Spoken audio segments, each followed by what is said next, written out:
My name is Daniel, and I live in Uromi, a small village in southeastern Nigeria. When COVID 19 swept across the world, it felt like a distant thunderstorm at first, something far away from the dusty roads and palm trees of our quiet home. But soon, the ripple reached us here too. It wasn't just the sickness we feared, it was the hunger, the loneliness, and the uncertainty. Yet somehow, against all odds, we found our way through it. This is the story of how my village survived. It started like any other day, with the rooster crowing before dawn and Mama scolding me to fetch water from the stream. But the radio at Namdi's shop played louder than usual, and news of the coronavirus filled the air. At first, people laughed it off. These things don't reach here. Okichukwu, the village traders scoffed while sipping palm wine under the big mango tree. But the laughter faded fast when lockdowns began in cities and traders stopped coming to the weekly market in Eke, Uromi. Mama was the first to adapt. She tied her wrapper tightly around her waist and began planting vegetables behind the house. We can't wait for the market anymore, she told me. She wasn't alone. Soon you could see everyone bending over their gardens, the old, the young, even people who'd never touched a hoe before. Our elders turned to old wisdom to guide us. They held meetings under Uromi Square, the sacred Iroko tree, their voices serious as they planned ways to share food fairly.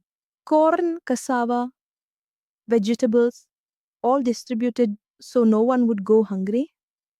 Traditional cooperation, they called it. But food wasn't the only challenge. The air grew thick with rumors. Some said the virus wasn't real, some said it was a punishment from the gods. Others feared the worst, a curse brought by strangers. Papa Obi, the custodian of the village shrine, sprinkled chalk and offered prayers to the earth spirits for protection. People in Umuchinemere looked to the ancestors, not to foreign solutions they couldn't understand. Still, practicality came in subtle ways. I remember how Mama Chi Chi, the town seamstress, started sewing face masks with Ankara fabric, bold and colorful, just like her cheerful laugh. She handed them out for free at first, and then people began coming to her to buy masks for their families. In moments like these, there was a glimmer of hope amid the hardship. Social distancing?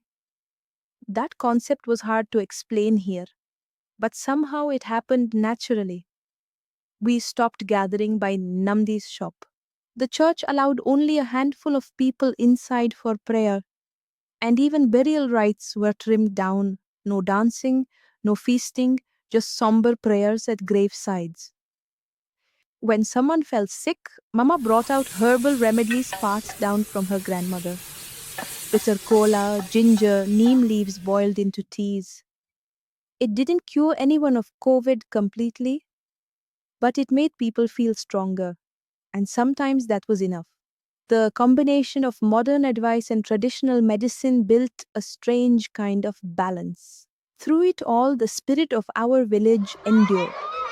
Children played cautiously in the fields. Elders kept their distance but smiled warmly, and families ate together under the moonlight. We had nothing but each other and traditions to steady our hearts, and that proved more powerful than anything. Today, when I walk through Umuchinemere, I see the mango trees still firm, the laughter of Maman Kechi still echoing, and the hillsides where we planted food brimming with life. We survived not just the pandemic, but the fear, isolation, and uncertainty it brought. And we did it with the strongest tool we've always had: community.